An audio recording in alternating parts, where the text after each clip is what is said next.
Welcome to Wall with Sandwire. Today, we're talking about Lim Guan Eng's strong reaction to the Prime Minister's recent statement regarding school premises.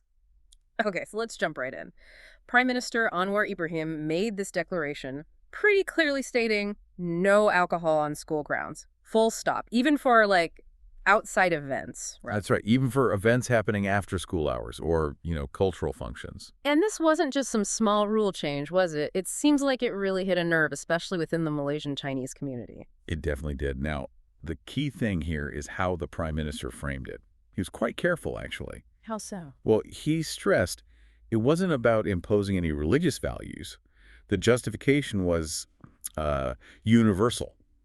Maintaining the sanctity of schools, keeping them as places purely for children's education. That was the official line. Okay, a universal principle. But that explanation didn't exactly land well, did it? Not with everyone, no. Lim Guan Eng, the member of parliament for Bagan, he reacted very strongly. Didn't mince words at all. What did he say? He basically said the prime minister had poked a hornet's nest. His argument was that it showed, well, a real lack of understanding about these long-held cultural traditions caused a lot of dissatisfaction. A hornet's nest. Strong words. So what's the tradition here? We need to understand that context, right? Absolutely. And Lim Guan Eng really leaned on this historical context. This isn't something new. It goes way back. We're talking about practices since independence in 1957. Since 57, wow. Okay, so tell us about this tradition. What were school halls actually being used for? Well, for decades, these halls have been really important community hubs outside of school hours. Think about major events like Chinese wedding banquets, Right, big dinners, celebrations. Exactly. Temple fair dinners, other big cultural celebrations. They were pretty central to community life, especially for large gatherings. And during these events, which weren't during school time, obviously serving alcohol was just normal. It was the accepted convention, yes. Happened quietly, without fuss, for over 60 years. Lim Guan Eng's point was, this system worked. It coexisted peacefully. No controversy for decades. 60 years. Okay. And I heard there might be a financial angle to this, too. Something about funding for the schools. That's a critical part of it, yes. Many Chinese schools, they rely quite heavily on community support, not just government funds. Ah, okay. So renting out these halls for banquets, weddings, it brings in much-needed income. It's an essential revenue stream for them. And if you suddenly say no alcohol, that makes the venue less attractive for a typical banquet, right? Which could hit their bottom line. Precisely. It directly impacts the appeal, the viability of using that space for those kinds of events. So it threatens the school's own financial stability in a way. So the pushback isn't just don't touch our traditions. It's also this system works, it helps fund education, and it hasn't hurt anyone. Why break it now? That's the core of the question being asked, yes. Why interfere with something stable, functional, and culturally significant? It feels, to some, like imposing a new principle over a working reality. Which leads us to Lim Guan Eng defending the schools themselves, not just the tradition. Exactly. He shifted focus to the integrity of the Chinese schools.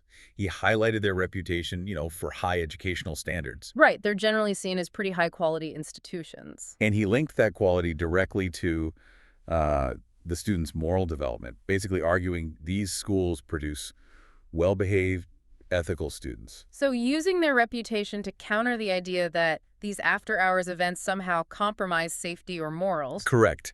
His counter-argument was quite direct.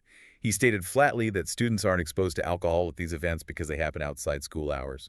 Okay, that makes sense. But then he went further, didn't he? Something about crime statistics. He did. And this was quite a significant rhetorical move. He brought up specific types of serious crimes. Like what? Why go there? He mentioned things like rape, sodomy, sexual assault against children. His point was that incidents like these are, in his words, extremely rare, almost zero, in Chinese schools. Wow. That's quite a comparison to make. It's a strategic way to reframe the debate. He's essentially saying, if the real concern is protecting children and ensuring morality, look at our track record. These schools are demonstrably safe, achieving the highest standards. So the implication is this alcohol ban isn't really needed for safety in these specific schools. That's the argument, that the new restriction is unnecessary, disruptive, and perhaps driven by something other than genuine concern for student welfare in this context. Which then feeds into this wider anxiety, right? The fear of what comes next, the slippery slope idea. Exactly. And that fear isn't just theoretical. It's tied to the politics of cultural boundaries in Malaysia. Once you start restricting a long-standing practice based on a principle like school sanctity, People wonder where the line will be drawn next time. Precisely. The community starts asking, okay, what other cultural practices might suddenly come under scrutiny using this same logic? And Lim Guan Eng put that fear into very stark terms, didn't he? He did. He asked the question very directly. After the alcohol ban, will it be the turn of the pork ban? And that question really hits hard, doesn't it? Because pork is already restricted in many official settings. That's the crucial context. Pork is generally prohibited in government buildings, canteens, official functions. So the worry is, if a school hall rented out for a private event is now subject to this no alcohol rule based on its location. Will the same logic eventually apply to serving pork at a Chinese wedding or a temple dinner held in that same hall? That's the logical leap people are making. Will these venues, even when used by non-Muslims for private cultural events, face restrictions based on being on government-associated property? And he drew a comparison with past governments, even quite conservative ones. Yes. He brought up administrations led by the Pan-Malaysian Islamic Party, PAS.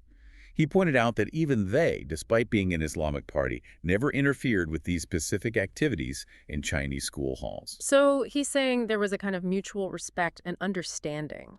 He's suggesting there was a historical precedent of tolerance, of avoiding conflict in this specific area. And his question is essentially, why is the current government, which positions itself as more inclusive, changing this long-standing understanding? It implies a potential lack of sensitivity, maybe, from his perspective anyway. That seems to be the implication he's making, yes. Yeah. Questioning the political judgment behind the move. Okay, so this whole thing blows up. Understandably, there's immediate pressure to find a solution, especially for parties like the Democratic Action Party, right? Since they rely heavily on support from this community. Absolutely. The political fallout was immediate. Lim Guan Eng confirmed that Democratic Action Party leaders, including the Secretary General Lok Soo-fook, recognized the seriousness straight away. They knew this was a big deal internally for the coalition government. Definitely. So action was taken quickly. Lok Soo-fook apparently engaged directly with the Prime Minister. To do what? Just walk it back completely? Or find some middle ground? The goal seems to be finding a compromise, a way to, acknowledge the government's principle about school sanctity, but also create a clear pathway, maybe an exemption for these traditional community events to continue as they have. And Lok Soo-fook, he has a history of negotiating difficult issues, doesn't he? He does. He has a track record. It's about balancing the principle with the practical cultural reality. What might a compromise even look like, though? How do you square that circle? Well, it would likely involve specifics. Maybe clear rules about where alcohol can be served within the hall, ensuring it's separate from any school facilities. Perhaps stricter conditions for renting, ensuring no students are ever present. So formalizing the separation between school operations and these private after-hours functions. Something like that.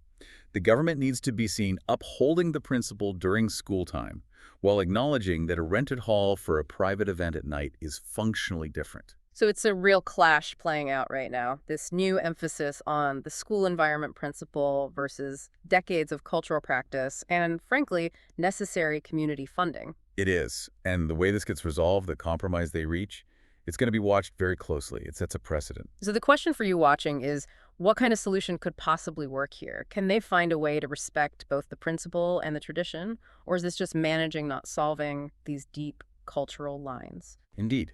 It's a situation very much in flux, being negotiated right now. It really highlights the ongoing challenge of balancing different needs and customs in a multicultural society. Remember to like and subscribe for more videos like this.